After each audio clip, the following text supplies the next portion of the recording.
বাংলাদেশ জাতীয় দলের হয়ে এখনো খেলেননি, এখনো জাতীয় দলের পাইপলাইনে আছেন তেমনটাও বলা যাবে না। তারপরেও এখনই সুপারস্টার হয়ে গেছেন, সবার মুখে মুখে সেই নামটা শোনা যায়। এখন সবাই বলেন যে জাতীয় দলের সম্পদ হবেন, বাংলাদেশ দলকে অনেক দূর নিয়ে যাবেন। হ্যাঁ, আমি বলছি জিসান আলমের কথা। যে জিসান আলম এবারের এনসিএল টি-20তেও ধামাকা করছেন, একের পর এক দুর্দান্ত ইনিংস খেলছেন। জিসান কি সত্যি বাংলাদেশ দলের জন্য সম্পদ হবেন? সত্যি কি জাতীয় দলে খেলবেন? এবং এত স্পটলাইটে কিভাবে আসতেন, সে বিষয় নিয়ে একটু কথা বলতে চাই। প্রথমেই বলতে চাই যে বাংলাদেশের অনূর্ধ্ব 19 দল যেটা, সেখান থেকে অনেকেই জাতীয় দলে খেলেছেন, আবার অনেকে খেলেননি। তবে এটা একেবারে প্রাথমিক স্টেজ এবং খুবই গুরুত্বপূর্ণ একটা স্টেজ। সেখানে জিসান আলম যে খুব বেশি ভালো করেছেন, সবার থেকে ভালো করেছেন তেমনটা বলা যাবে না। তার আগে যুব এশিয়া কাপ যেটা, সেখানেও যে সবার থেকে ভালো করেছেন তেমনটা নয়, কিন্তু তারপরেও সবার থেকে আলাদা হয়ে গেছেন, সবার থেকে একেবারে নিজেকে আলাদা করে নিয়ে গেছেন এবং সবার থেকে সবার আগে জাতীয় দলের জন্য দাবি তুলেছেন। কিভাবে হলো সেটা প্রথমে আসি। তার বিশ্বকাপ পারফরমেন্স, সেখানে কিন্তু আরিফুল দুর্দান্ত করেছিলেন। 5টা ম্যাচ খেলেছেন, সে একই বিশ্বকাপে রান করেছেন 230, তার স্ট্রাইক রেট ছিল 93 এবং 57 ছিল তার গড়।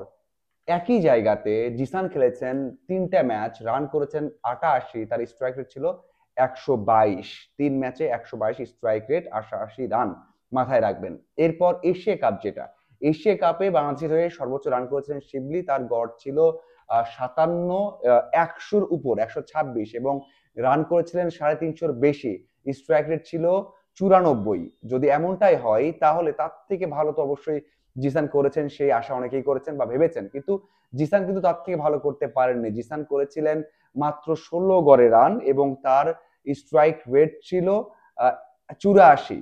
84 এবং সর্বোচ্চ রান করেছেন, মানে সব মিলিয়ে রান করেছেন 78। তার মানে কি বিশ্বকাপ এবং এশিয়া কাপ দুইটা প্রাথমিক এবং গুরুত্বপূর্ণ স্টেজে কিন্তু জিসান আলম সবার থেকে ভালো করেছে সেটা বলা যাবে না, এবং সবার থেকে বেশি স্পটলাইট নেওয়ার কাজ করেছে সেটাও কিন্তু বলা যাবে না। কিন্তু এরপরে যে স্টেজটা, যেটা জাতীয় দলের জন্য তৈরি করা হয় তারকাদের বা আন্ডার 19 প্লেয়ারদের, সেখানে জিসান আলম খুব দুর্দান্ত ভাবে স্পটলাইটে এসেছেন প্রিমিয়ার ডিভিশন দিয়ে। ঢাকা প্রিমিয়ার ডিভিশন, যেখানে কিনা বাংলাদেশের অন্যতম একটা মঞ্চ বলা হয় জাতীয় দলের জন্য, বা যেটাকে খুব গুরুত্বপূর্ণ হিসেবেই বিবেচনা করা হয়। সেখানেও যে খুব বেশি রান করেছেন গড় নিয়ে তেমনটা নয়। জিসান খেলেছেন 13টা ম্যাচ শাহিন পুকুরের হয়ে, রান করেছেন কিন্তু 321, গড় ছিল 26, মানে 26 গড়ে রান করেছেন, এটা আপনি কখনোই আহামরি বলতে পারবেন না। তার থেকে অনেকেই ভালো করেছেন, কিন্তু স্ট্রাইক রেটটা ছিল 133। হ্যাঁ, ভুল শুনছেন না, 133, মানে ওডিআই ফরম্যাটের একটা টুর্নামেন্ট যেখানে বাংলাদেশের প্রায় প্রায় সব তারকাই খেলেছেন, সেখানে জিসান আলমের স্ট্রাইক রেটটা ছিল 133। এবং ওই যে দুইটা 50, শেখ জামালের বিপক্ষে 98 এবং আরেকটা ম্যাচ খেলেছিলেন 60-এর মতো ইনিংস ছিল তার, এই দুইটাই ছিল বড় ইনিংস। এছাড়া প্রত্যেকটা ম্যাচে আমরা দেখেছি 7, 10, 42, 27, 23 এমন রান করেছে, কিন্তু স্ট্রাইক রেটটাই সবাইকে আহ চোখে মানে পড়েছে স্ট্রাইক রেটের জন্য, এবং সবার নজরে এসেছেন এই স্ট্রাইক রেট এবং হিটিং অ্যাবিলিটির জন্য। আমরা দেখেছি সেখানে খুব ভালো পাওয়ার হিটিং করেছেন। এছাড়া এরপর যে টুর্নামেন্টটা হলো এনসিএল টি-20, সেখানে সবাইকে বা সবার কাছ থেকে নিজেকে আলাদা করে নিয়েছেন বা স্পটলাইট আরো বেশি নিয়ে এসেছেন। প্রথম ম্যাচে 100 করেছেন 43 বলে, এরপর করেছেন 1 বলে 0, 25 বলে 21, 31, 48 বলে 73, 10 বলে 5, 8 বলে 12, 32 বলে 60। এই যে রান করেছেন 281, গড় তার 50-এর আশেপাশে এবং স্ট্রাইক রেটটা 153-র বেশি। তার মানে এই যে স্ট্রাইক রেটটা, এই যে হিটিং অ্যাবিলিটি তার, সেটা সবার কাছ থেকে আলাদা করে ফেলেছে জিসানকে। আমরা দেখেছি যে যেগুলো তার জোনে থাকে, হিটিং জোনে থাকে, এবং যেগুলো বল তার মনে হয় যে 3 কোয়ার্টার বল অথবা হাফ ভলি নয় অথবা খুব বেশি বাউন্স নয়, সেগুলো কিন্তু স্টেটে 6 হাঁকাতে পারেন। এই যে হিটিং অ্যাবিলিটি বা পাওয়ারটা, সেটাই তাকে সবার কাছ থেকে আলাদা করেছে। এখন কথা হচ্ছে যে কবে তাহলে জাতীয় দলে আসবেন? জাতীয় দলে আসার জন্য এই যে এনসিএল টি-20 অথবা আন্ডার 19টা মুখ্য নয়, মুখ্য হচ্ছে ঢাকা প্রিমিয়ার ডিভিশন এবং বাংলাদেশ প্রিমিয়ার লিগ বিপিএলটা। এই যে সামনে বিপিএলটা আছে, রাজশাহীর হয়ে খেলবেন, সেখানে কেমন করেন, বিভিন্ন বিদেশি বোলাররা আসবেন, সেই বোলারদের এগেনস্টে কেমন করেন, বিভিন্ন সিচুয়েশনে কেমন করেন, মানে সিনিয়রদের সাথে, সেটাই হচ্ছে তাকে প্রমাণের বড় একটা মঞ্চ, সেখানে ভালো করতে পারলেই কেবল ন্যাশনাল টিমে আসতে পারবেন। এর আগে যা করেছেন সেটা হয়তো স্পটলাইটে নিয়ে এসেছে, কিন্তু ন্যাশনাল টিমে আসার জন্য যথেষ্ট নয়। আপনি বলতে পারেন তাহলে লাভটা কি বা কেন আসবে না? দেখুন, আমরা দেখেছি, আপনারাও জানেন যে জুনিয়র লেভেলে অথবা ঢাকা প্রিমিয়ার ডিভিশন অনেক রান করেন, কিন্তু ন্যাশনালি ভালো করতে পারেন না।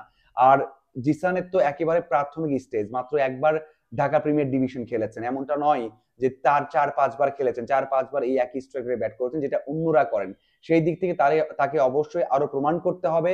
এই সামনে বিপিএল আছে, এরপর আবার ঢাকা প্রিমিয়ার ডিভিশন আসবে, অথবা এ দল, এইচপি দলের হয়ে ভালো কিছু করতে পারলে সেই টেম্পারমেন্ট, সেই স্কিল, সাথে সেই স্ট্রাইক রেট রাখা, মানে সেই হিটিং অ্যাবিলিটি দেখাতে পারলেই কিন্তু জিসান ন্যাশনাল টিমে চলে আসবেন। এছাড়া আপনি যদি আশা করেন এখনই নিয়ে আসা, সেটা হবে না। আমি নিজে হয়তো বলেছিলাম একবার যে তাকে দলের সাথে রাখা যেতে পারে, এমনটা নয় অভিষেক করানো, বাট দলের সাথে রাখা যেতে পারে, রাখলে ভালো হতো, অভিজ্ঞতা হতো, কিন্তু সেটা হয়নি।